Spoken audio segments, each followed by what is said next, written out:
Hello, my name is Ashley Brotherton, and I am the director of this show. And on behalf of our board of directors, our staff, and our fabulous cast of actors, we would like to welcome you to Market House Theatre and Paducah's first ever Shakespeare in the Park. We'd like to thank our brand sponsors, the Kentucky Arts Council and the City of Paducah. Let's give them a big round of applause. Intermission pending rain, 15 minutes in the middle of the show, and we please ask that you do not smoke outside. And I just want to say thank you guys so much for being here in the rain. It's awesome to see a crowd of over 100 people coming out with it raining down to come support these amazing actors and make sure that we can have a chance to do this again next year. When I pitched this to Michael in April, it seemed like a long way off that I'd be standing in front of you today. So without further ado, let's see some Shakespeare. This is As You Like It.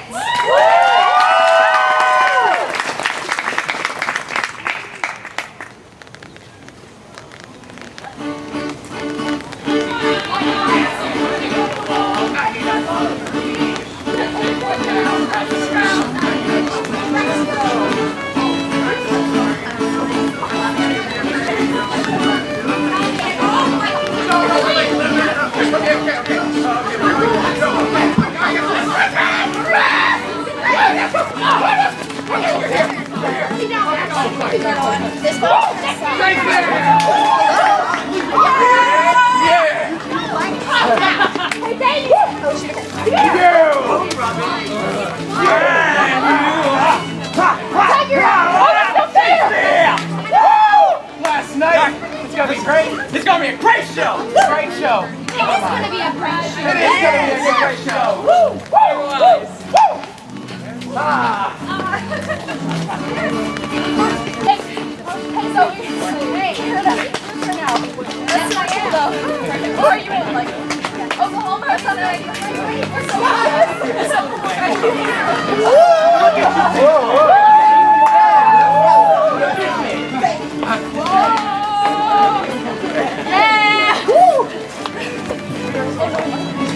Excuse me, Taylor. Wow, look at you guys just walking away. Is she just rolling? This is the last show. That's we said you were smart, Mom. Mom, thank you.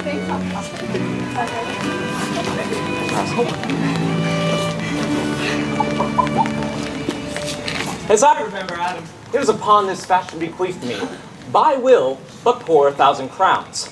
And, as thou sayest, charged my brother on his will to breed me well. And there begins my sadness. My brother Jacques he keeps at school, and reports speak goldenly of his profit. For my part, he keeps me rustically at home, or, to speak more properly, stays me here at home unkept. Recall you that keeping of a gentleman of my birth, that differs not from the stalling of an ox. Besides this nothing that he so plentifully gives me, the something that nature gave me, his countenance seems to take from me. He lets me feed with his hinds, bars me the place of a brother, and as much as in him lies, minds my gentility with my education. This is it, Adam, that grieves me, and the spirit of my father, which I think is within me, begins to mutiny against his servitude. I will no longer endure it, though I know no wise remedy of how to avoid it. Yonder comes my master, your brother. Go part, Adam, and thou shalt hear how he will shake me up. Now, sir, what make you here? Nothing. I'm not taught to make anything. What mar you then, sir? Marry, sir, I'm helping you to mar that which God made, a poor, unworthy brother with idleness. Marry, sir, be better employed and be not a while. Shall I keep your hogs and eat husk with them? What prodigal portion have I spent that I should come to such penury? Know you where you are, sir? Oh, sir, very well. Here in your orchard. And know you before who? I! Better than him I am before knows me. I know you are my eldest brother, and in the gentle condition of blood, you should so know me. The courtesy of nations allows you my better in that you are the firstborn. But the same tradition takes not away my blood. Weren't there 20 brothers betwixt us? I have as much of my father in me as you. Albeit, I confess, your coming before me is nearer to his reverence. What, boy? Come, elder brother. You are too young in this. Wilt thou lay hands on me, villain? Oh, I am no villain! I am the youngest son of Sir Roland de Bois. He was my father. He is twice a villain that says such a father begot villains. If thou wert my brother, oh, I would take this hand from thy throat to the other and pull out thy tongue for saying so. Thou hast railed on thyself. Sweet masters, be patient. For your father's remembrance, be at accord. Let me go, I say! Oh, I will not till I please. You shall hear me. My father charged you in his will to give me good education. You have trained me like a peasant, obscuring and hiding from me all gentlemanlike qualities. The spirit of my father grows strong in me, and I will no longer endure it. Therefore, allow me such exercises that may become a gentleman, or give me the poor lottery my father left me by testament. With that, I will go buy my fortune. What wilt thou do? Beg when that is spent. Well, sir, get you in. We'll no longer be troubled with you. You'll have some small part of your will. I pray you leave me. I will no further offend you than becomes me for my good. Good morrow to your worship. Mr. Charles, what's the new news at the new court? There is no news at the court, sir, but the old news. That is that the old duke is banished by his younger brother, the new duke, and 3 or 4 loving lords have put themselves into voluntary exile with him, whose lands and revenues enrich the new duke. Therefore, he gives them a good leave to wander. Can you tell if Rosalind, the duke's daughter, be banished with her father? Oh, no. The duke's daughter, her cousin, loves her so, being ever from their cradle bred together, that she would have followed her exile or have died to stay behind her. She is at the court no less beloved of her uncle than his own daughter, and never two ladies loved as they do. Where will the old duke live? Now they say he is already in the forests of Arden, and have many merry men with him, and there they live like the old Robin Hood of England. They say many a young gentleman flock to him every day to fleet the time carelessly as they did in the golden world. What, you wrestled tomorrow before the new duke? Marry do I, sir, and I came to acquaint you with a matter I am given. I am given, sir, secretly to understand that your younger brother Orlando hath a disposition to come in disguised against me to try a fall. Tomorrow I wrestle for my credit, and he that escapes me without some broken limb shall acquit him well.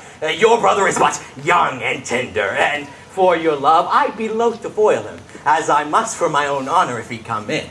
Therefore, out of my love to you, I came hither to acquaint you with all. That either you stay him from this intendment, or brook such disgrace, well, as he shall run into, in that it is a thing of his own search and altogether against my will. Charles, I thank thee for the love to me which thou wilt find thou most kindly requite. I had myself noticed of my brother's purpose herein, and had by underhand means attempted to dissuade him from it, but he's resolute. Tell thee, Charles, he is the stubbornest young man in France, full of ambition, an envious emulator of every man's good parts, and a secret and villainous contriver against me, his own brother. Therefore, use thy discretion. I had as lief thou didst break his finger as his neck.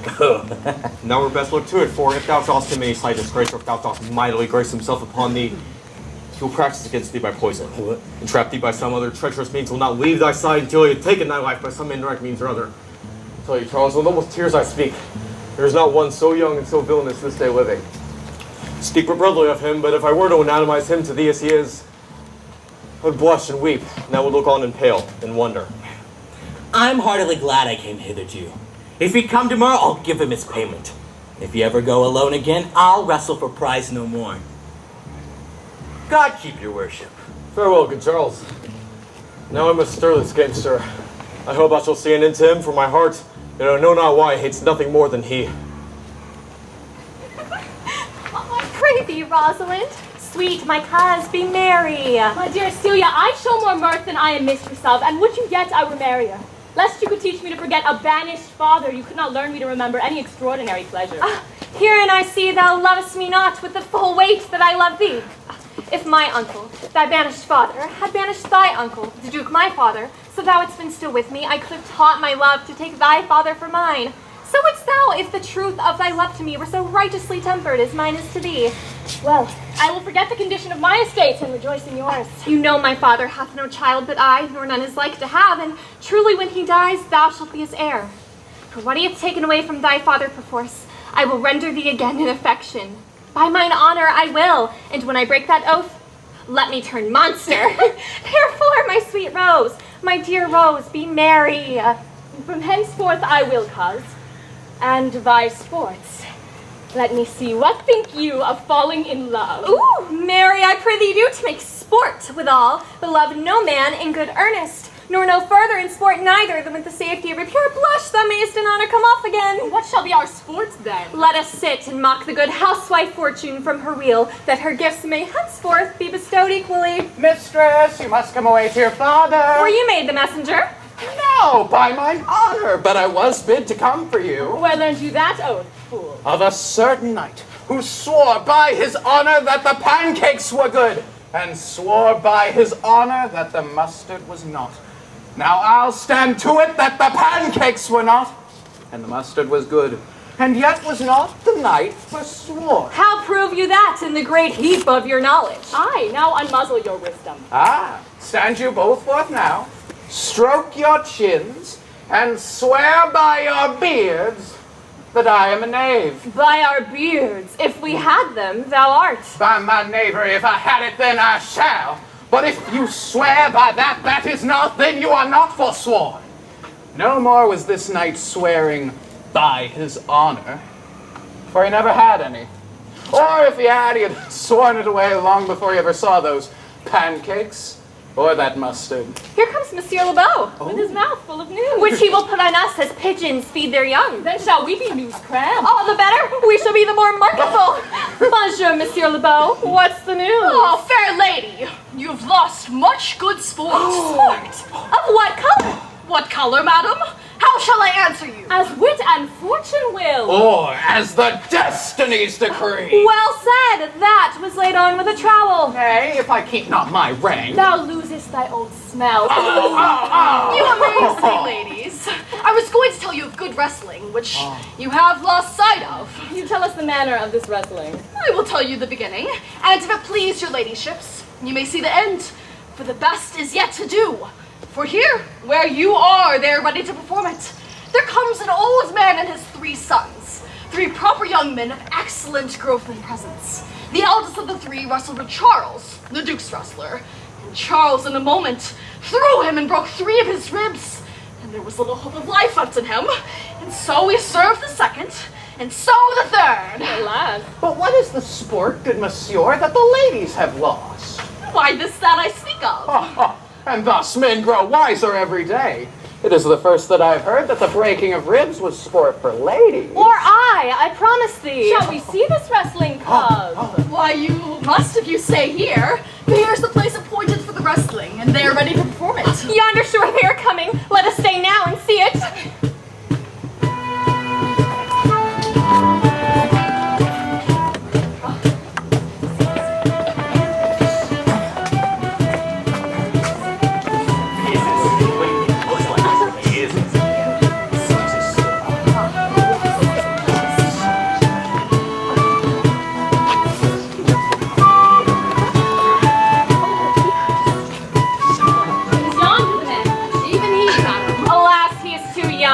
Yet he looks successfully. How now, daughter and cousin, are you crept hither to see the wrestling? Aye, my liege, so please you be my queen. You will take little delight in it, I can tell you.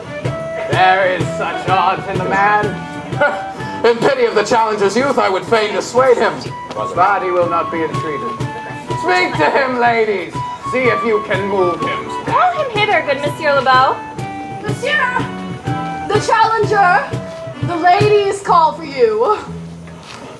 I attend them with all respect and duty. Young man, have you challenged Charles, the wrestler?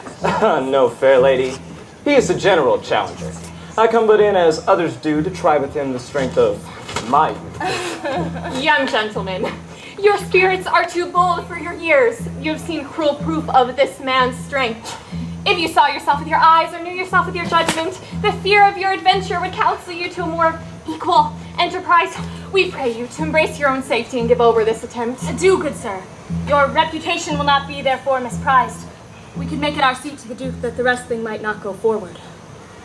I beseech you, punish me not with your hard thoughts, wherein I confess me much guilty to deny such fair and excellent ladies anything. But let your fair eyes and gentle wishes go with me to my trial, wherein if I be foiled, there's but one that was never gracious. If killed, but one dead that was willing to do so. I should do my friends no wrong, for I have none to lament me. The world no injury, for in it I am nothing. Only in the world I fill up a place which may be better supplied if I admit it empty. What little strength I have, I would it were with you. Fare you well. Pray heaven we be deceived in you. Come! Where is this young gallant who desires to lie with his mother earth? Ready, sir! But he will have in it a more modest working. The youth is on. Fool him now. Fool him.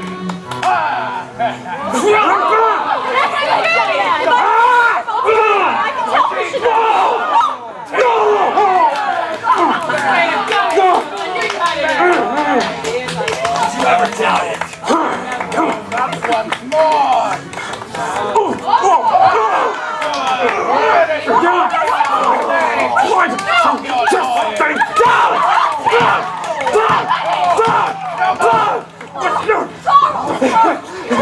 Yes, I beseech your grace. I am not yet well bereaved. How dost thou, Charles? He cannot speak, my lord. Bear him away.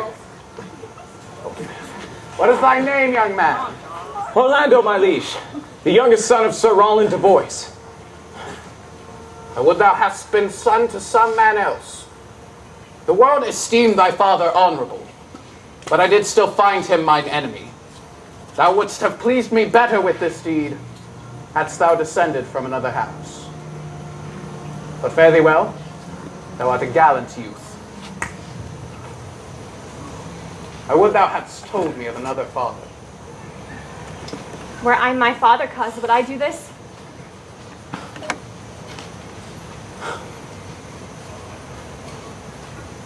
I'm more proud to be Sir Roland's son, his youngest son, and I would not change that calling to be adopted heir to Frederick. My father loved Sir Roland as his soul, and all the world was of my father's mind. Gentlemen, wear this for me. One out of suits with fortune would give more, but that my hand lacks means. Shall we go, cuz? Aye. Fare you well, fair gentlemen. Can I not say I thank you? My better parts are all thrown down, and that which stands up is but a quintain, a mere lifeless block. What passion hangs these weights upon my tongue? I cannot speak to her, yet she urged conference. Oh, poor Orlando, thou art overthrown. Good sir. Oh, yes, you, good sir, come. Yes. I do in friendship counsel you to leave this place. Albeit you have deserved high commendation, true applause, and love. Yet such is now the Duke's condition that he misconstrues all that you've done. The Duke is humorous. What he is indeed more suits you to conceive than I to speak of. Thank you, sir. And pray you tell me this. Which of the two was daughter of the Duke that here was at the wrestling? Neither his daughter, if we judge by manners. But yet indeed the lesser is his daughter. The other is the daughter to the banished Duke, detained here by her usurping uncle to keep his daughter company, whose loves are dearer than the natural bond of sisters. But I can tell you that of late, this Duke hath ta'en displeasure against his gentle niece, grounded upon no other argument but that the people praise her for her virtues, and pity her for a good father's sake. And on my life, his malice against the lady will soon break forth. Sir, fare ye well. Hereafter in a better world than this, I desire more love and knowledge of you. I rest much bounden to you. Fare you well. Why, cousin? Why, Rosalind, Cupid, have mercy, not a word. Not one to throw at a dog. Come, wrestle with thy affections. They take the part of a better wrestler than myself. Oh, a good wish upon you. You will try in time in despite of a fall. But turning these jests out of service, let us talk in good earnest. Is it possible, on such a sudden, you should fall into so strong a liking with old Sir Roland's youngest son? My father loved his father dearly. Oh, doth it therefore ensue that you should love his son dearly? By this kind of chase, I should hate him, for my father hated his father dearly, yet I hate not Orlando. No, cuz, hate him not for my sake. Why should I not? Doth he not deserve well? Let me love him for that, and you love him because I do. Look, here comes the Duke. With his eyes full of anger. Mistress, dispatch you with your safest haste and get you from our court. Me, uncle! You, cousin! Within these 10 days, if thou be found so near a public court as 20 miles, thou diest for it. I do beseech your grace, let the knowledge of my fault bear with me. Let it suffice thee that I trust thee not. Yet your mistrust cannot make me a traitor. Tell me whereon the likelihood depends. Thou art thy father's daughter, there's enough. So was I when thy highness took dukedom. So was I when I banished him. Treason is not inherited, my lord, and if it is, what's that to me? My father was no traitor. Therefore mistake me not so much to think my poverty is treacherous. Dear sovereign, hear me. Die, Celia, we stayed her for your sake. Else she with her father ranged along. She is too subtle for thee, and her smoothness, her very silence, and her patience speak to the people, and they pity her. Thou art a fool. She robs thee of thy name, and thou wilt show more bright, and seem more virtuous when she is gone. Then open not thy lips, she is banished. Pronounce that sentence, then on me, my liege. I cannot live out of her company. You are a fool. You, niece, provide yourself. If you outstay the time, upon mine honor and the greatness of my word, you die. I charge thee, be not thou more grieved than I am. I have more cause. Thou hast not, cousin. Prithee be cheerful. Knowest thou not the Duke hath banished me, his daughter? That he hath not. Shall we be sundered? Shall we part, sweet curl? No! Let my father seek another heir. Therefore devise with me how we may fly. Whither to go, but to bear with us. And do not seek to take your change upon you, to bear your griefs yourself and leave me out, for by this heaven, now at our sorrow's pale, say what thou canst. I'll go along with thee. Whither shall we go? Seek my uncle in the fourth garden. How dangerous will it be for us to travel forth so far, maids as we are? Beauty provoketh thieves sooner than gold. I'll put myself in poor and mean attire, and with a kind of umber smirch my face. The like do you, so shall we pass along and never stir assailants. Did it not make more sense, because that I am more than common tall, that it do suit me in all points to be a man? What should I call thee when thou art a man? Thou shalt call me Ganymede, but what shall you be called? Something that hath a reference to my state. No longer Celia, but Aliena. Cuz, what if we essayed to steal the clownish fool from your father's court? Would he not be a comfort to our travel? Oh, he'll go along o'er the wide world with me. Leave me alone to woo him. Now let's away. Gather our wealth and our jewels together. Devise the fittest time and safest way to hide us from pursuit that will be made after my flight. Now go in content to liberty and not to banishment.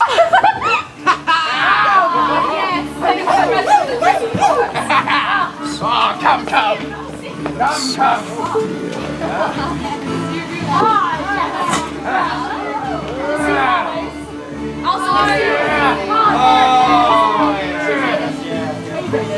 Now, my co-mates and brothers in exile, hath not, O custom, made this life more sweet than that of painted pop? Are not these woods more free from peril than the envious court? Happy is your grace that can translate the stubbornness of fortune into so quiet and so sweet a style. Come, shall we go kill us venison? And yet it irks me that the poor dappled fools, being native bearers of this desert city, should in their own confines have their round haunches gored. Indeed, my lord, the melancholy Jacques grieves that, and in that kind, swears that you do more usurp than doth your brother that hath banished you. Today, my lord of Amiens and myself did still behind me, as we lay along under an oak tree whose branches root keeps along the brook that brawls through this wood, to the which place a poor She's got no mic. She's turned it off. and had taken a hurt, did come to languish. But what said Jacques? Did he not moralize this spectacle? Oh yes, into 1,000 similes. And did you leave him in this contemplation? We did, my lord, weeping and commenting upon the deer. Show me the place. I love to cope him in these sullen fits, for then he is full of matter. I'll bring you to him straight. Can it be possible that no man else saw them? It cannot be. Some villains of my court are in consent and sufferance in this. I cannot hear of any that did see her. Ah! My lord, the Roynish clown at whom so oft your grace is wont to laugh, is also missing. Hesperia, the princess's gentlewoman, confesses that she secretly overheard your daughter and her cousin much commend the parts and graces of the wrestler that did but lately foil the sinewy Charles. And she believes, where have they gone, that youth is surely in their company. Send his brother. Fetch that gallant hither. If he be absent, bring his brother to me. I'll make him find him.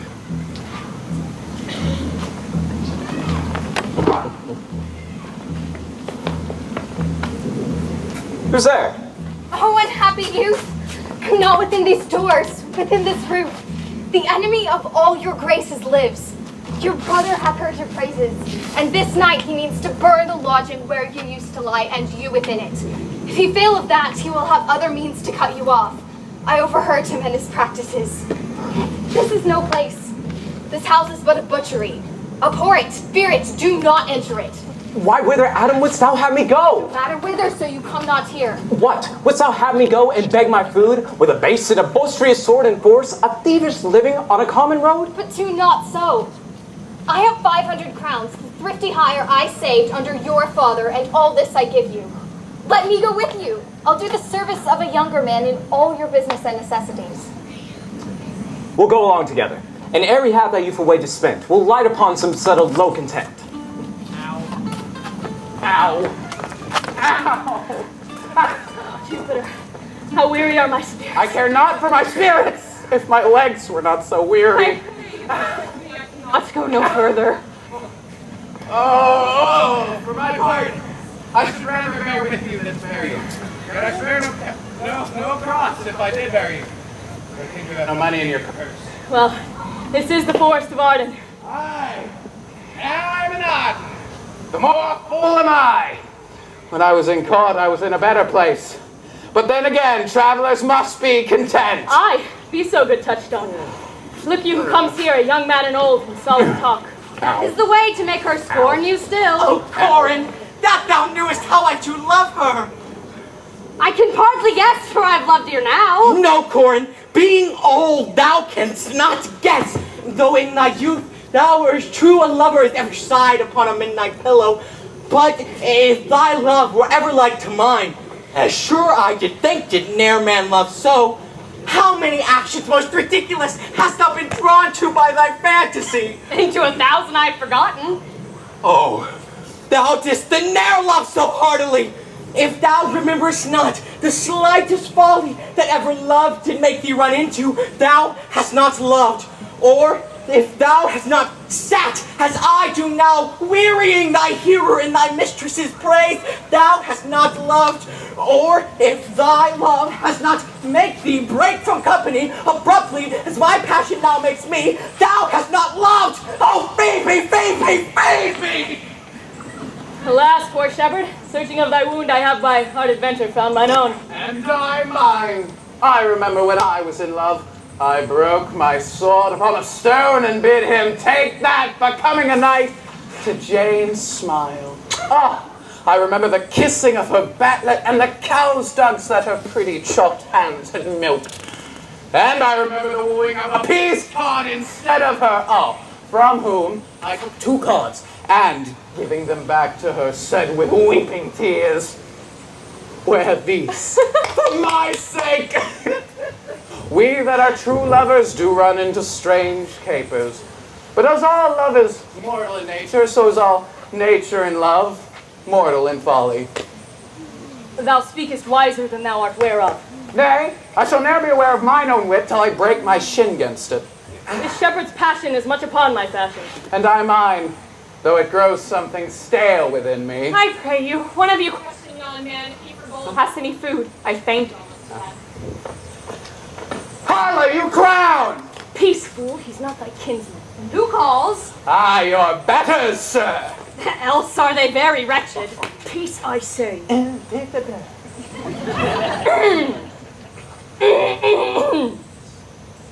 Good even to you, friend. And to you, gentle sir, and to you all. Prithee, show us where we may go to rest and feed. Here's a young woman with trouble much oppressed who faints for succor. Fair sir, I pity her, and wish for her sake more than mine own, that my fortunes were more able to relieve her. But I am shepherd to another man, do not shear the fleeces that I graze. My master's of churlish disposition, and little recks to find the way to heaven by doing deeds of hospitality. Besides, his coat, his flock, and his bounds of feed are now on sale. Where is he that will buy this pasture and flock? That young swain you saw here but a while, that little cares for buying anything. Prithee, if you speak honestly, buy thee the cottage pasture and the flock, and thou shalt pay for it of us. And we will mend thy wages. I like this place, and willingly could waste my time in it. Assuredly the thing is to be sold.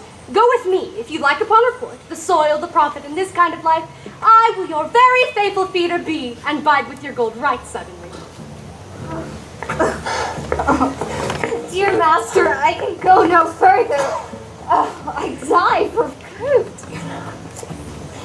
Here lie I down, measure out my grave. Farewell, kind master. Why, how now, Adam? No greater heart in thee? Little comfort a little, cheer thyself a little. Come, I will bear thee to some shelter, and thou shalt not die for lack of dinner, if there live anything in this forest. Ah, surely get Adam. Time for a feast! Scooch! No, I think he be transformed to a beast, for I can nowhere find him like a man. My lord, he's but even now gone hence. Here he was merry, hearing of a song. Go! Find him! Tell him I would speak with him. Ah, he saves my labor by his own approach. Why, how now, monsieur? What a life is this that your poor friends must woo your company? What, you look merrily. A fool! A fool! I met a fool in the forest, a motley fool, miserable world. Good morrow, fool, quoth I. No, sir, quoth he.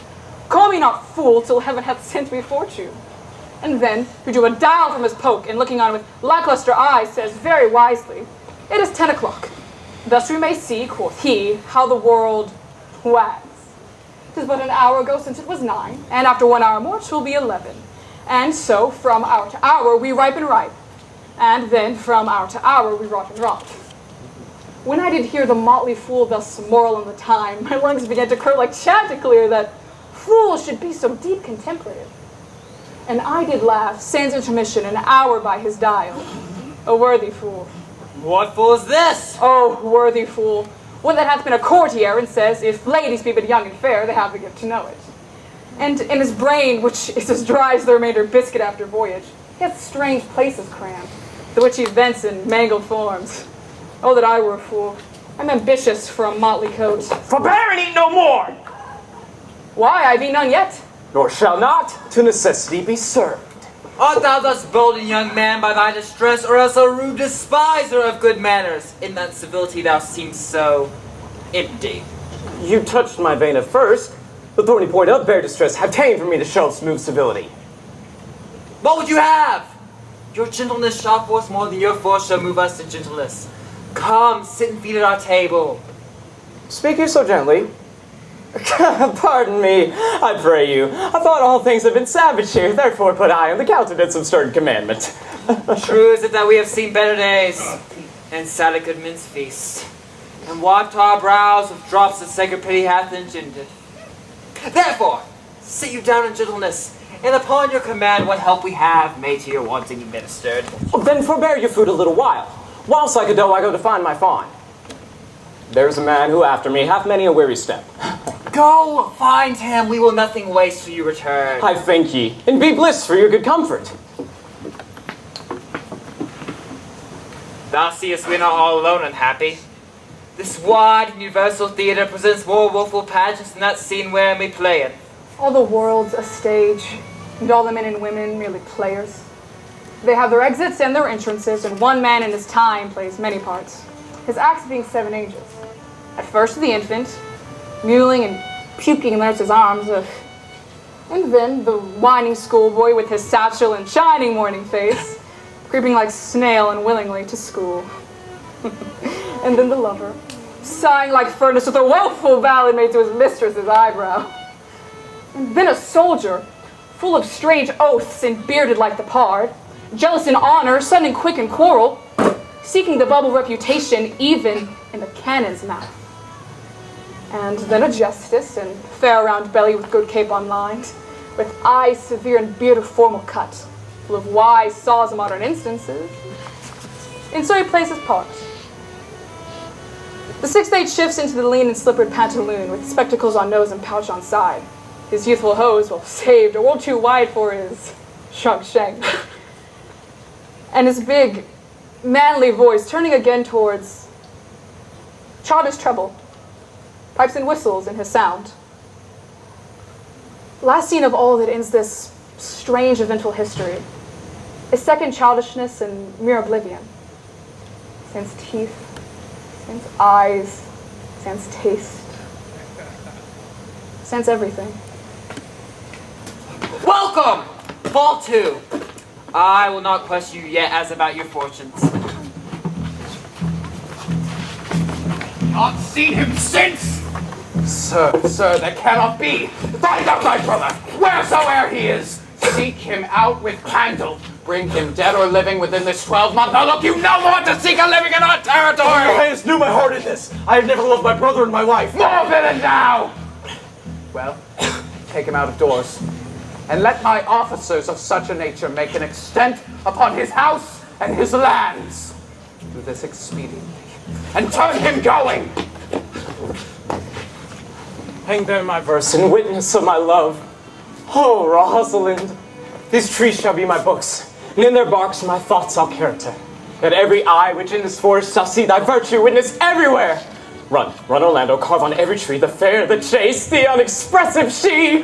And how like you this shepherd's life, Master Touchstone? Ah, truly, shepherd.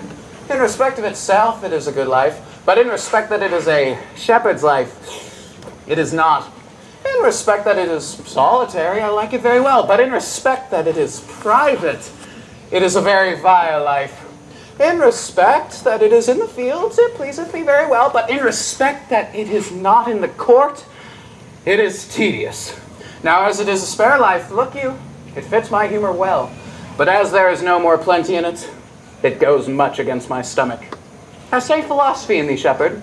No more but that I know, the more one sickens, the worse it easy is. He that wants money, means, and content, without 3 good friends, that the property of rain is to wet and fire to burn, that good pasture makes fat sheep, that the great cause for the night is the lack of the sun. Here comes young Master Ganymede, my new mistress's brother. From the east to western end, no jewel is like Rosalind. Her worth being mounted on the wind through all the world bears Rosalind. All the paper fairest lined is but black to Rosaline. Let no fair be kept in mind, but the fair of Rosaline. I'll rhyme you so 8 years together.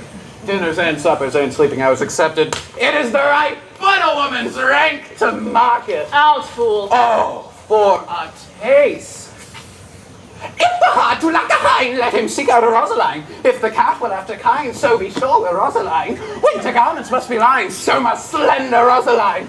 They that reap must sheath and bind, then to cart with Rosaline. Ah, sweetest nut hath sourest rind, such a nut is Rosaline. They that sweetest rose will find, must find love's prick, and Rosaline. Ours is the very full scallop of verses, Why do you infect yourself with... Peace, you dull fool! I found them on a tree.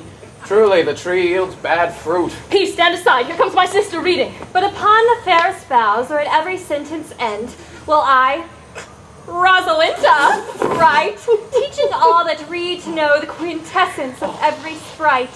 Heaven would in little show, therefore heaven nature charged, that one body should be filled with all graces wide and large. Nature presently distilled, thus Rosalind of many parts, by heavenly synod was devised of many faces, eyes, and hearts. To have the touches dearest prized, heaven would that she these gifts should have, and I, to live and die, her slave.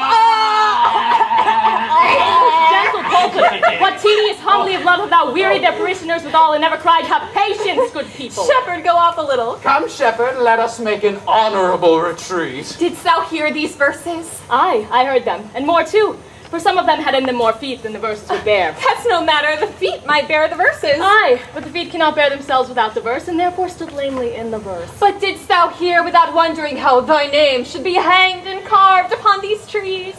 I was 7 of the 9 days out of wonder before you came. For look here what I found on a tree. True, you who have done this. Is it a man? And a chain that you once wore about his neck. Change you color. Prithee. Oh, Lord, Lord, it is a hard matter for friends to meet, but mountains may be removed with earthquakes, and so encounter. I beg you with most petitionary vehemence, tell me who it is! It is young Orlando that tripped up the restless heels and your heart, both in an instant. Nay, let the devil take mocking. Speak, sad brow and true maid. In faith, cuz, 'tis he. Orlando? Orlando! Ah!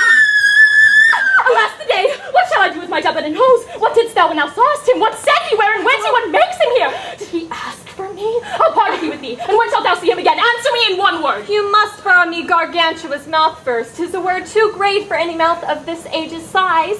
To say I know to these particulars is more than to answer in a catechism. But doth he know that I am in this forest, and in man's apparel?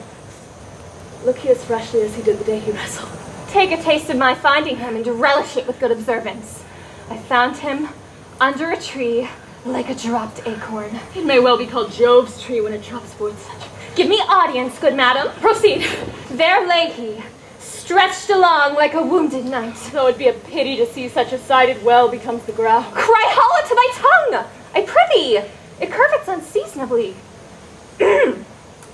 He was furnished like a hunter. Oh, ominous. He comes to kill my heart. I would sing my song without a burden, thou bringest me out of tune. Know you not that I am a woman? When I think, I must speak. Sweet, say on. You bring me out. Soft. Comes he not here? Oh my God. Come on. Well, I thank you for your company, but good faith. I had to sleep with myself alone. And so would I. But yet, for fashion's sake, I thank you too for your society. God be with you. Let's meet as little as we can. I do desire we may better be strangers. Oh, I pray you. Mar no more trees by writing love songs in their bark. I pray you, mar no more my verses while reading them ill-favoredly. Rosalind is your love's name. Yes, just. I do not like her name. There was no thought of pleasing you when she was christened. What stature is she of? Just as high as my heart. Ah, you are full of pretty answers. I'll tarry with you no longer. Farewell, good senior love. I am glad for your departure. Adieu, good Monsieur Melancholy.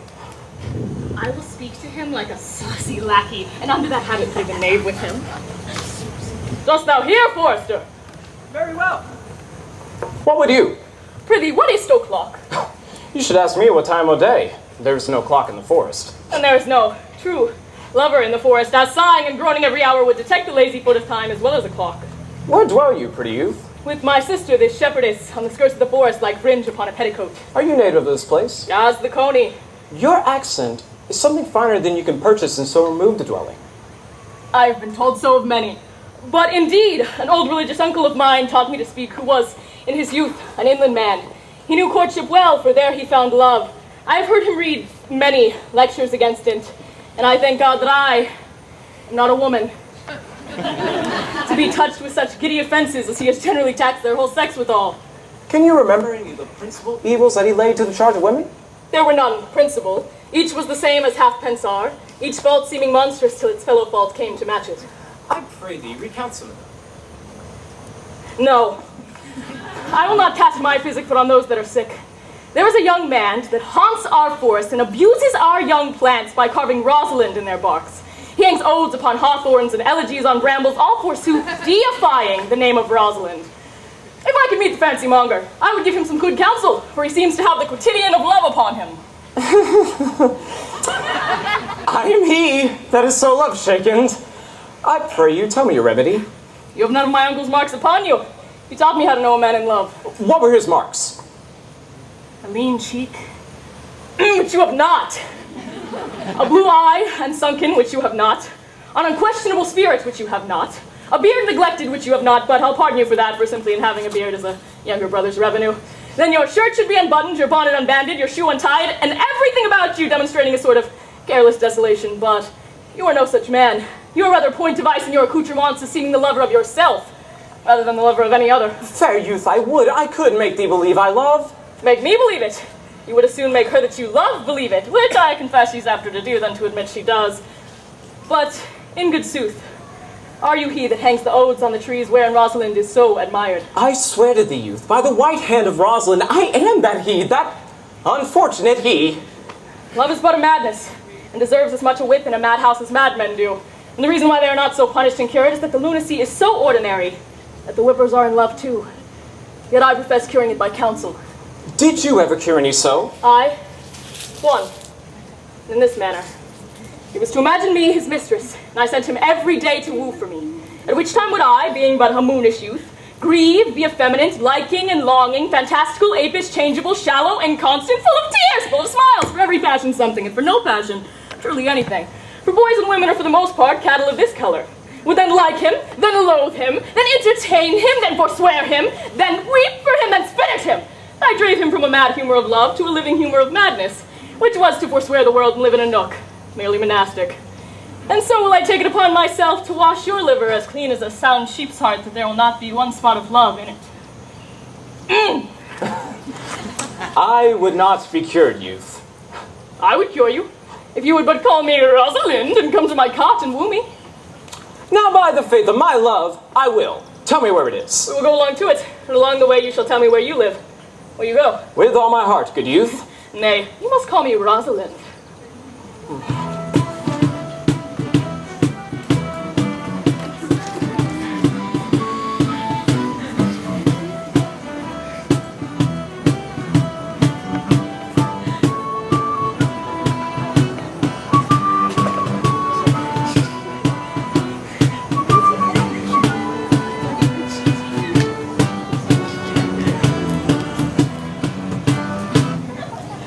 will now take a 15-minute intermission.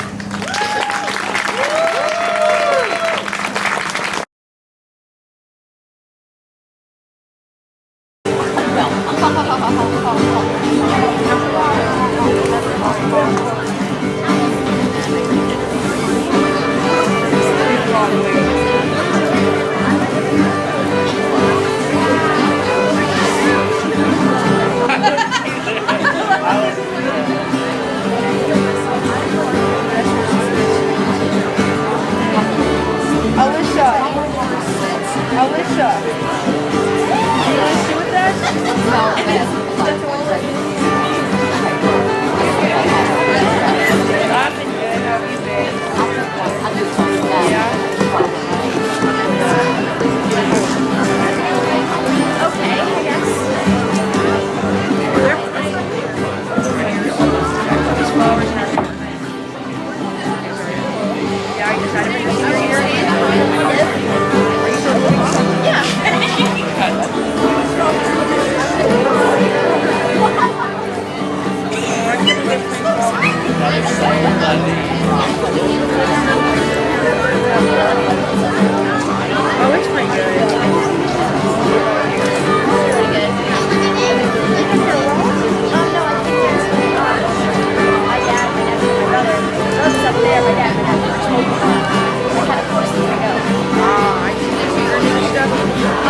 Yes.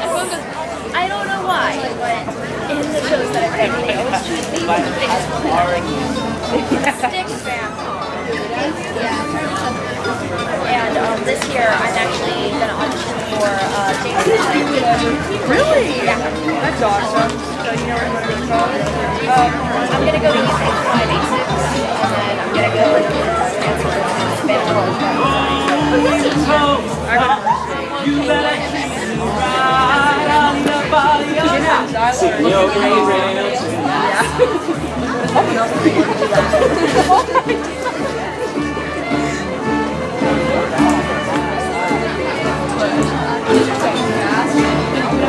They are talking. Oh, we were told the farmer, don't we know for the machine? I need a body of cotton, can't find no gas.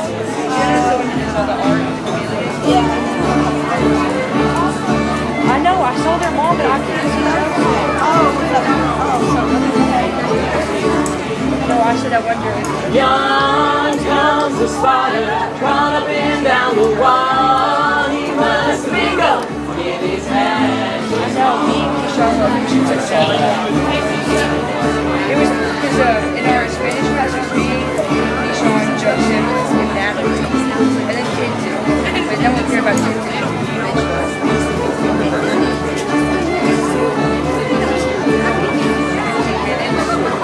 More like 7. I don't see no water, but I'm about to drown. I don't see no fire, but I'm burning down. Oh my gosh, it's so good to see all the speeches.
Come apace, good Audrey.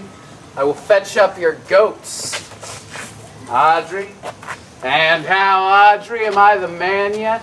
Doth my simple feature content you? Your features!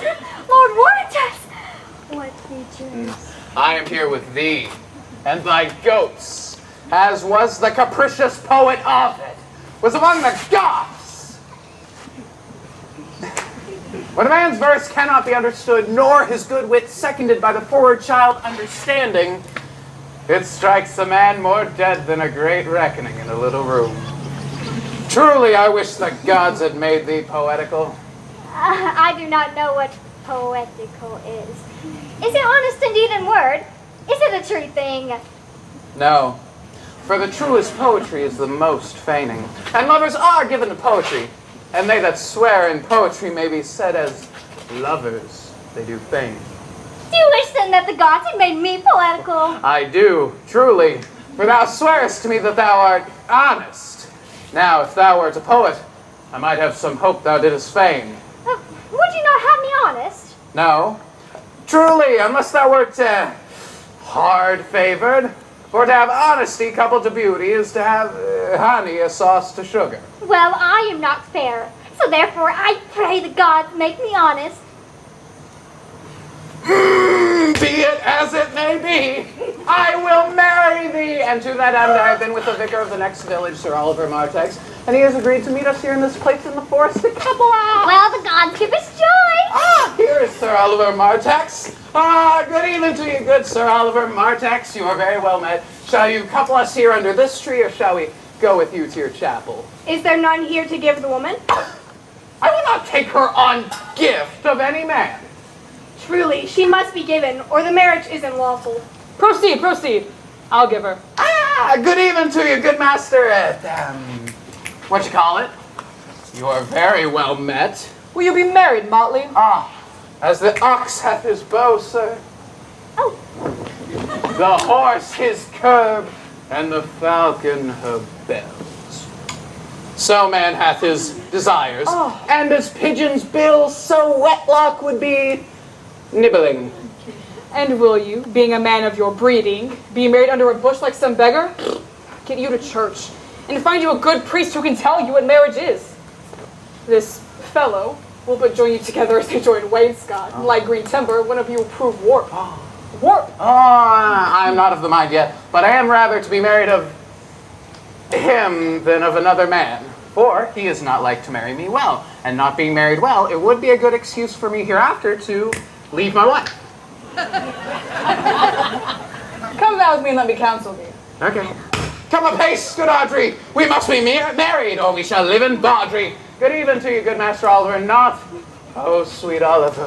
Bear Oliver, get thee not behind me, but wind away, begone, I say. I will not to wedding with thee. Never speak to me, I will weep. Do, I prithee, but have the grace to consider that tears do not become a man. But have I not cause to weep? As good a cause as one would desire. Therefore weep. His very hair is of the dissembling color. Something browner than Judas's, Mary. His kisses are Judas's own children. I see. His hair is of a good color. An excellent color. Your chestnut was ever the only color. But why did he tell me he would come today and comes not? Nay, there is no truth in him. Do you think so? Yes. I think him not a pick purse nor a horse stealer, but for his verity in love, I do think him as concave as a covered goblet or a worm-eaten nut. Not true in love. Yes, when he is in. But I think he is not in. You have heard him swear downright he was. Was is not is. Besides, the oath of a lover is no more true than the word of a tapster. They are both the confirmer of false reckonings. He attends here in the forest on the Duke your father. I met with the Duke the other day and had much question with him. He asked me of what parentage I was, so I told him as good as he, and he laughed and let me go. But what talk we of fathers when such a man as Orlando exists? Oh, that's a brave man. He writes brave verses, speaks brave words, swears brave oaths, and breaks them bravely. Who comes here? Mistress and master, you've often inquired after the shepherd that complained of love, who you saw sitting by me on the turf, praising the proud, disdainful shepherdess that was his mistress. Oh, well, and what of him? If you will see a pageant truly played between the pale complexion of true love and the red glow of scorn and proud disdain, go hence a little, and I shall conduct you if you will mark it. Phoebe, do not scorn me. Do not, Phoebe. Say that you love me not, but say so not in bitterness. The common executioner whose heart the accustomed sight of death makes hard, falls not the axe upon the humble neck, but first begs its pardon. Will you sterner be than he that lives and dies by bloody drops? I would not be thy executioner. I fly thee, for I will not injure thee. Thou tellest me there is murder in mine eye. 'Tis pretty sure and very probable that eyes, though the softest and frailest things, should be called tyrants, butcherers, murderers. Oh, now I do frown on thee with all my heart. And if mine eyes can wound, now let them kill thee. Now counterfeit to swoon. more. If thou canst not, oh, for shame, lie not to tell me mine eyes are murderers. Now tell me the wound, show me the wound mine eye hath made in thee. Scratch thee both a pin, and there remains some scar of it. But now mine eyes, which I have darted at thee, hurt thee not. Yet I am sure there is no force in eyes that can do harm. Dear Phoebe, if ever, as that ever may be near, you meet in some fresh cheek the power of fancy, then shall you know the wounds invisible that love's keen arrows make. But till that time comes, come not thou near me! And when that time comes, afflict me with thy mocks. Pity me not, for till that time I shall not pity thee. And why, I pray you? Who might be your mother that you insult, exalt, and all at once over the wretched? What though you have no beauty, as by my faith, I see no more in you than without candle may go dark to bed. Hey. Must you be therefore proud and pitiless? Why, what means this? Why do you look on me? Odds my life, I think she means to tangle my eyes, too. No, faith, proud mistress, hope not after it. 'Tis not your inky brow, your black silk hair, your bugle eyeball, nor your cheek of cream that can tame your spirits to my worship. Wherefore do you follow her, shepherd, like foggy south, puffing with wind and rain? You are 1,000 times a properer man than she a woman. 'Tis such fools as you that make the world full of ill-favored children. 'Tis not her glass, but you that flatters her. And out of that she sees herself 1,000 times properer than any of her lineaments may show to her. But mistress, know yourself. Down on your knees, and thank heaven fasting for a good man's love. For I must tell you friendly in your ear, sell when you can. You are not for all markets. Take the man, love him, take his offer. Foul's most foul, being foul to be a scoffer. Therefore take thee, shepherd, fare thee well. Oh, sweet youth, I pray you, chide a year together. I'd rather hear you chide than this man woo. He's fallen in love with her foulness, and she'll fall in love with my anger. Why do you look on me? For no ill will I bear thee. I pray you, do not fall in love with me, for I am falser than vows made in wine. Besides, I like you not. Come, sister. Shepherdess, look on him better. Though all the world could see, none could be so abused in sight as he. Come to thy flock. Shepherd, now I find thy saw of might. Who ever loved, that loved not at first sight? Sweet Phoebe, pity me. Oh, why, I am sorry for thee, gentle Sylvius. Wherever sorrow is, a relief could be. If you do sorrow at my grief and love, by giving love, your sorrow and my grief, we're both extermined. Well, thou hast my love. Is not that neighborly? I would have you. Oh, why thou were covetousness. Sylvius, the time was that I hated thee. And yet, it is not that I bear thee love. Yet, since thou canst talk of love so well, thy company, which erst was irksome to me, I will endure, and I will employ thee too. But do not look for further recompense in thine own gladness that thou art employed. What was the name of the youth that spoke to us erewhile? Not very well, but I have met him oft. And he bought the bounds in the cottage that the old Carlot was once master of. Think not I love him, or ask for him. 'Tis but a peevish boy. Yet he talks well. Yet what care I for words? Yet words do well when he that speaks them pleases those that hear. It is a pretty youth. Not so pretty, but sure he's proud. And yet his pride becomes him. He's not very tall. Yet for his years he's tall. His leg is but so-so, and yet 'tis well there was a pretty redness in his lip. A little riper and more lusty red than that mixed in his cheek. 'Twas just the difference between the constant red and the mingled damask. There be some women, Sylvius, had they marked him in partials as I did, would have gone near to fall in love with him. Yet, for my part, I love him not. Nor hate him not. Yet I have more cause to hate him than to love him. For what had he to do to chide at me? He said mine eyes were black and my hair black. And now I am remembered. Scorned at me! I marvel why I answer not again. I will write him a very taunting letter, and thou shalt bear it. Wilt thou, Sylvius? Phoebe, with all of my heart. I will run it straight. Go with me, Sylvius.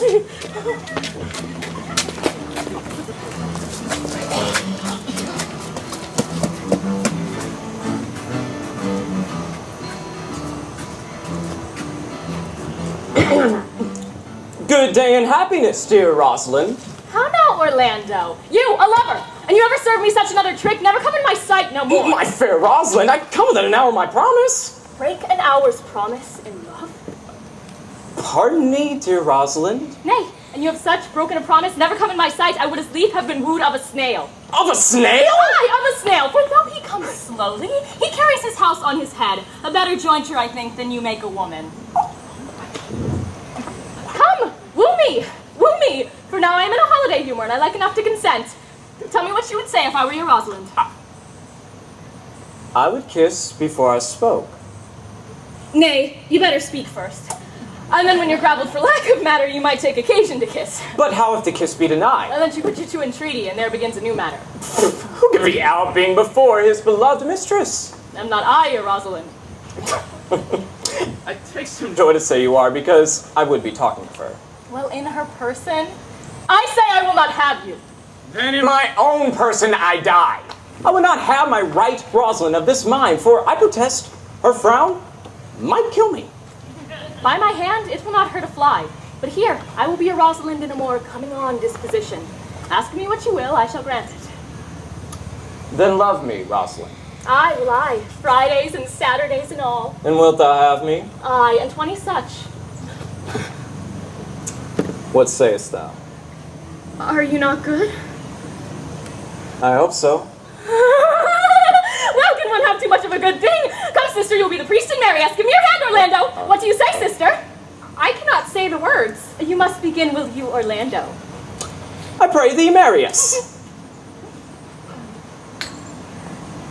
Will you, Orlando, have to wife this Rosalind?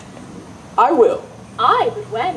Why, how now, as fast as she can marry us? Then you must say, I take thee, Rosalind, for wife. I take thee, Rosalind, for wife. I might ask your commission, but I do take thee, Orlando, for husband. Now tell me how long you would have her once you keep her. Oh, forever and a day. Say the day without the ever. No, Orlando. Men are April when they woo, December when they wed.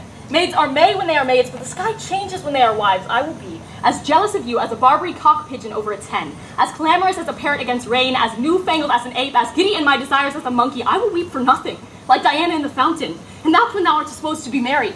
I will laugh like a hyena, and that when thou art supposed to sleep. But will my Rosalind do so? By my faith, she will do as I do. For these 2 hours, Rosalind, I will leave thee. Alas, I cannot lack thee 2 hours. I must attend the Duke at dinner. By 2 o'clock, I will be with thee again. Aye, go your ways. Go your ways. I knew what you would prove. My friends told me as much, and I thought no less. That flattering tongue of yours won me.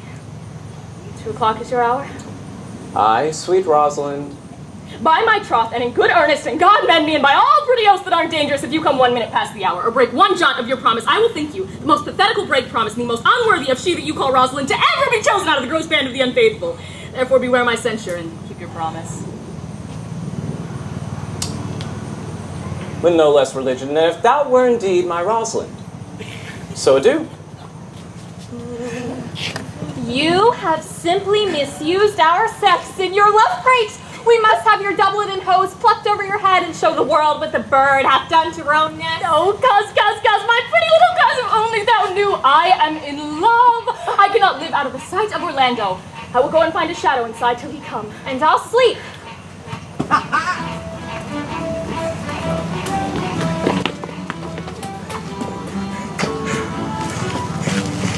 Excuse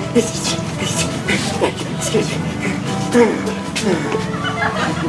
How now? Is it not past 2 o'clock? And here much Orlando. Look who comes here. My errand is to you, fair youth. My gentle Phoebe bid me give you this.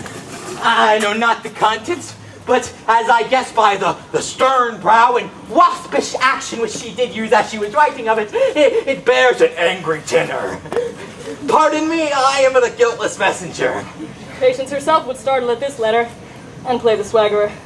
Bear this. Bear all. She says that I am proud, that I am not fair, and that she would not love me were men as rare as Phoenix. Odds my will. Her love is not the hare that I do hunt. Why writes she so to me? If the scorn of thy bright eye had power to make such love in mine, alack in me what strange effect did thou work in mild aspect. He that brings this love to me little knows this love in thee, or else this seal up thy mind, whether this thy youth and kind would my faithful offer take of me and all that I can make, or else if this my love deny, then I'll study how to die. Oh, alas, poor shepherd, do you pity him? No, he deserves no pity. Wilt thou love such a woman? Well, then go your way to her, for I see love has made thee a tame snake, and tell her that if she loves me, I entreat for her to love thee. If she will not, I will never love her unless thou entreat for her.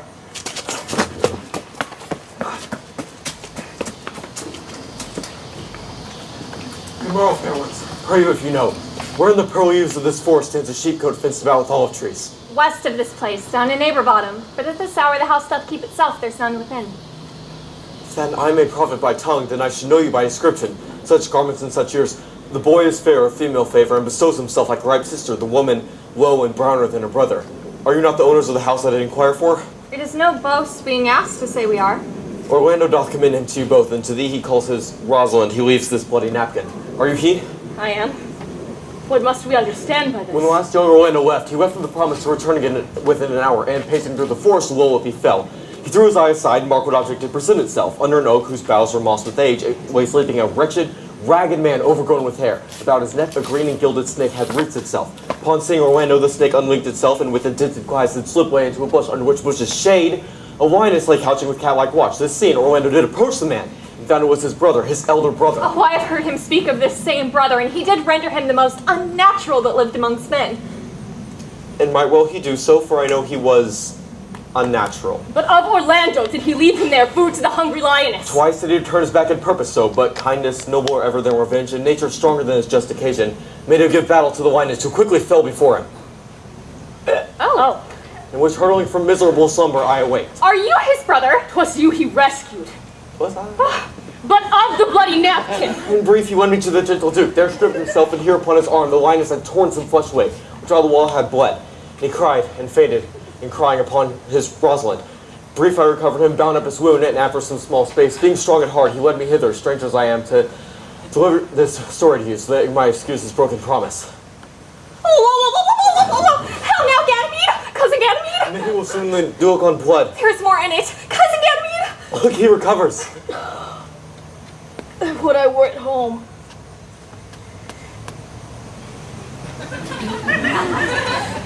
Would I were at home. Oh, we'll lead you thither. I pray you, will you take him by the arm? Why? For I must bear answer back to my brother. How you excuse his absence, Roth? We shall find a time, Audrey. Patience, gentle Audrey. Faith, the priest was good enough. Ah, but Audrey, there's a youth here in the forest that lay claim to you. I know who tis. He has no interest in me in the world. Oh, here comes the man you mean. Ah, it is meat and drink to me to see a fool. Good evening, Audrey. God, good evening, William. Good evening to you too, sir. Good evening to you, gentle friend. How old are you, friend? 5 and 20, sir. Oh, a ripe age. Is thy name William? William, sir. Ah, a strong name. Was born in the forest here? Aye, sir. I thank God. Ah, thank God. A good answer, Ardrich. Hey, sir. So-so. So-so.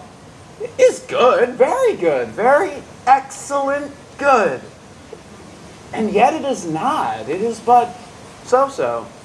Art thou wise? Aye, sir. I have a pretty wit. Why, thou sayest well. I do now remember a saying, the fool doth think he is wise, but the wise man knows himself to be a fool. You do love this maid. I do, sir. Oh, give me your hand. Art thou learned? No, sir. Then learn this of me. To have is to have, for it is a figure in rhetoric that drink being poured out of a cup into a glass by filling the one, doth empty the other. Now all your writers do consent that Ips is he. Now you are not Ips, for I am he. Which he, sir?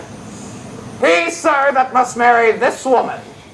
Therefore, you clown, abandon, or in the vulgar, leave the society, which in the boorish is company, of this female which in the common is woman, which together is abandon the society of this female, or clown, thou perishest, or to thy better understanding, diest, or to wit, I kill thee, make thee away, turn thy life into death, thy liberty into bondage. I will deal in poison with thee, or in bastiendo, or in steel. I will run thee with faction. I will bandy thee with policy. I will kill thee 150 different ways. Therefore tremble and depart. Do good, William. God rest you, Mary, sir. Our master and mistress seeks you. Come away. Away. Trip, Audrey! Trip! I attend! I attend! Like her. That you should love her, and loving woo. And wooing she should grant? Neither call the gayness of it into question, the poverty of her, the small acquaintance, my son wooing, or her son consenting. But say it with me. I love Aliena, and say that she loves me. It'll be for your own good, for the house and revenue of old Sir Roland will I stayed upon you, and here live and die a shepherd. You have my consent. Let your wedding be tomorrow. Thither will I invite the Duke and all his contented followers. Go you and prepare Aliena for... Look you, here comes my Rosalind. My dear Orlando, how it does grieve me to see thee wear thy heart in a scarf. It is my arm. I thought thy heart had been wounded by the claws of a lion. Wounded it is, but with the eyes of a lady. Did your brother tell you how I counterfeited to swoon when he showed me the handkerchief? Aye, and greater wonders than that. Oh, I know where you are. Your brother and my sister no sooner met than they looked, no sooner looked than they loved, no sooner loved than they sighed, no sooner sighed than they asked each other the reason, no sooner knew the reason than they sought the remedy. They shall be married tomorrow, and I will bid the Duke to the nuptial. But, oh, how bitter a thing it is to look into happiness through another man's eyes. By so much the more shall I tomorrow be at the height of heart heaviness, by how much I shall think my brother happy in having what he wishes for. Well then, tomorrow I cannot play the turn for your Rosalind. I can no longer live by thinking. I will weary you then no longer with idle talking. Listen to me now, for I speak with some purpose, that I know you are gentlemen of good conceit. Speak not this, that you do bear good opinion in my knowledge, insomuch I say I know you are. Therefore, know this of me, that I can do strange things. If you do love Rosalind so much as your heart cries out, then tomorrow when your brother marries Aliena, you shall marry her. I know from what suits of fortune she is driven, and it is not impossible to me, if it seem not inconvenient to you, to set her before your eyes tomorrow. Speakest thou in sober meanings? By my faith, I do. Therefore, put on your best array, bid your friends, for you'll be married tomorrow if you will, and to Rosalind if you shall. Baby! I didn't do it! That wasn't what I A lover of mine and a lover of hers. You have done me much ungentleness to show the letter that I write to you. I care not if I have. It is my study to be despiteful and ungentle to you. There is a faithful shepherd that follows you. Look on him, love him, he worships you! Oh, shepherd, tell this youth what 'tis to love. Oh, it is to be all made of sighs and tears, and so am I for Phoebe. And I for Ganymede. And I for Rosalind. And I for no woman. It is to be all made of faith and service, and so am I for Phoebe. And I for Ganymede. And I for Rosalind.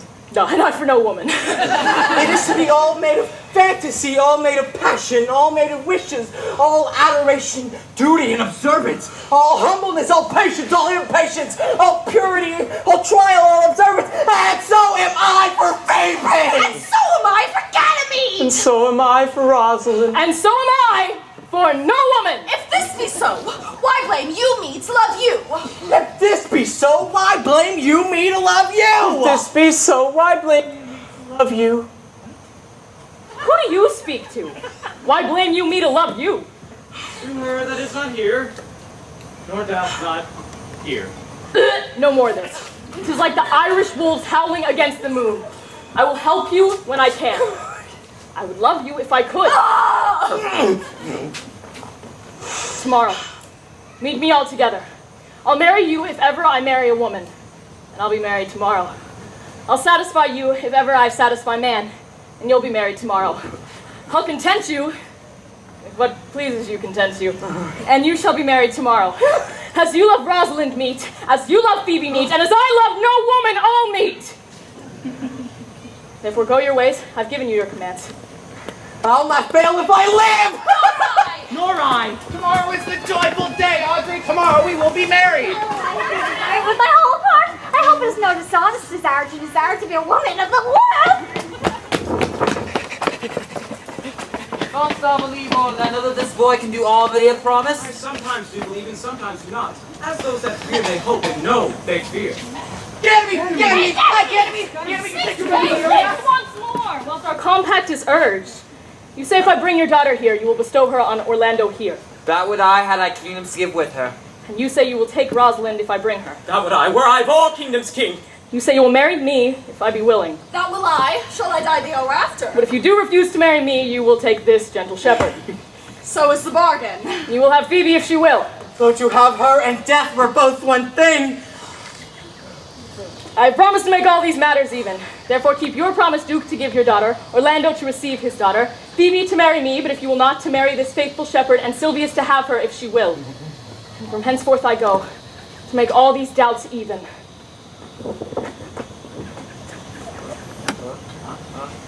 Phoebe! Do not talk to me! And we're gonna get married. I do remember this shepherd voice, some lively touches of my daughter's favor. My lord, the first time I saw him, he thought he was a brother to your daughter. But, my good lord, the boy is forsworn and hath been tutored in the rudiments of many desperate studies by his uncle. Trip, Audrey! Trip! Nay, Audrey! Nay, Audrey! Trip!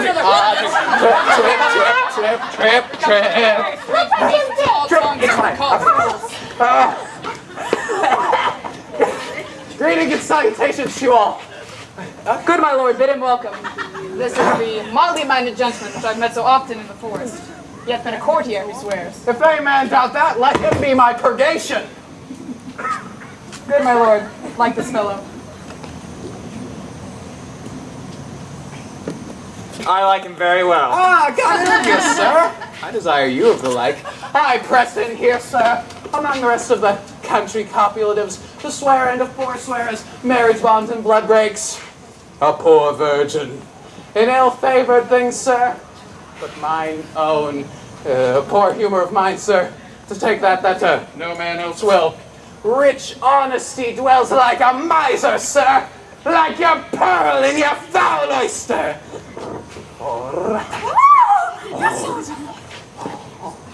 By my faith, he's very swift and sententious.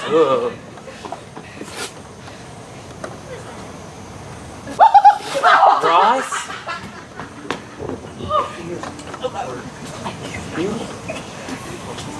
To you I give myself, for I'm yours. To you I give myself, for I'm yours. If there be truth in sight, you are my daughter. If there be truth in sight, you are my Rosalind. If sight and shape be true, well then my love adieu. I'll have no father if you be not he. Have no husband if you be not he. Nor ne'er marry woman if you be not she. My dear niece, welcome thou art to me, even daughter in no less degree. I will not eat my word, for thou art mine. My faith, my fancy, to thee doth combine. Oh, Phoebe. Get off me!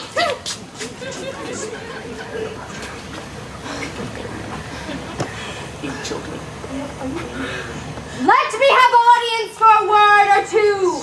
I am the second son of old Sir Roland that brings these tidings to this fair assembly. Duke Frederick, after hearing how every day men of great worth resorted to this forest, addressed a mighty power which were on foot in his own conduct, purposely to take his brother and put him to the sword. Oh. To the skirts of this wild wood he came, where meeting with an old religious man, after some question from him, was converted from his enterprise, his crown bequeathing to his banished brother, and all their lands restored to them again that were with him in exile.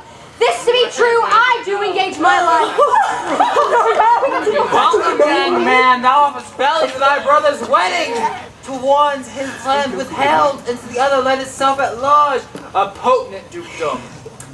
First in this forest, let us do those sins that here were well begun and well begot, and then all this happy number, that hath endured true days and true nights with us, shall share the good of our returned fortune, according to the measure of their states. Meantime, forget this new fallen dignity, and fall into rustic revelry, play music! Brides and bridegrooms all, from measure heaped in joy to measure fall. Stop, fine. Be fine. 1, 2, 3, up!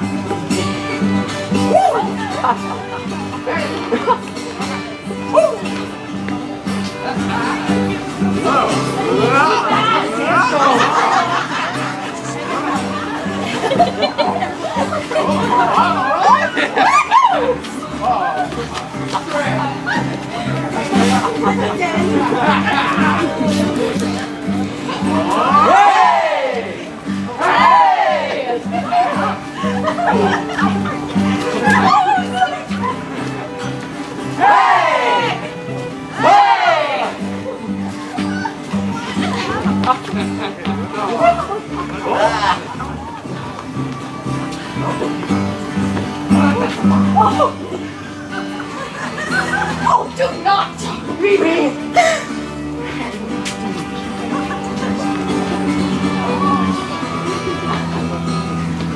Sir, my patience if I heard you rightly. The Duke hath put on a religious life and thrown her to neglect the pompous court? He hath. To him will I out of these conversions. There was much matter to be heard and learned.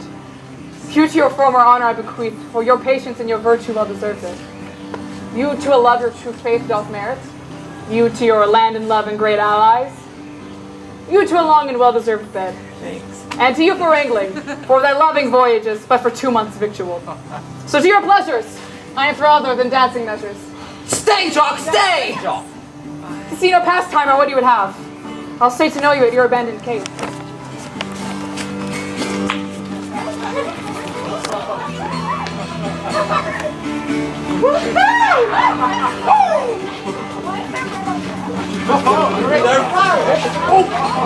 Proceed, proceed!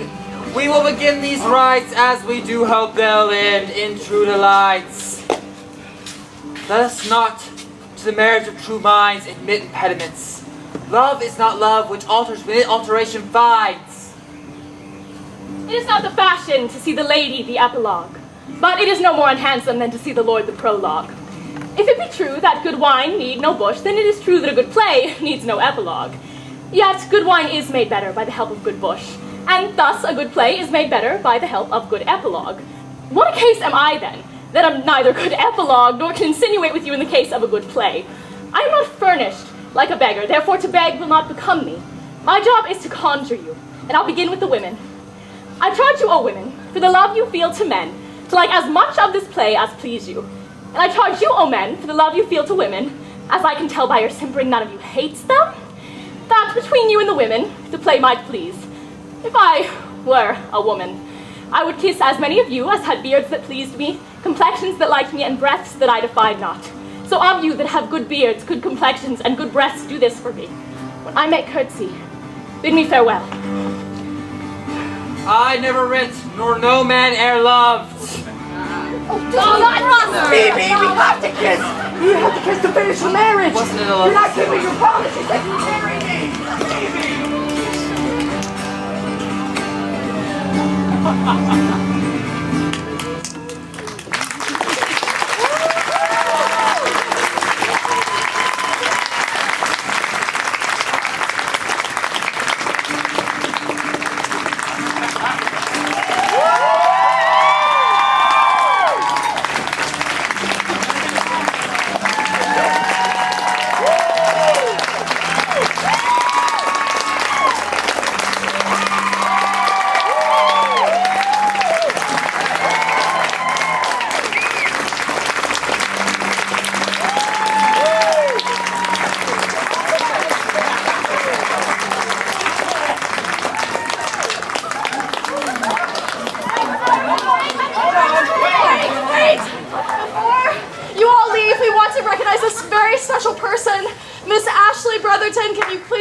production. This is incredible. It's our first ever Shakespeare in the Park in Paducah, and it's so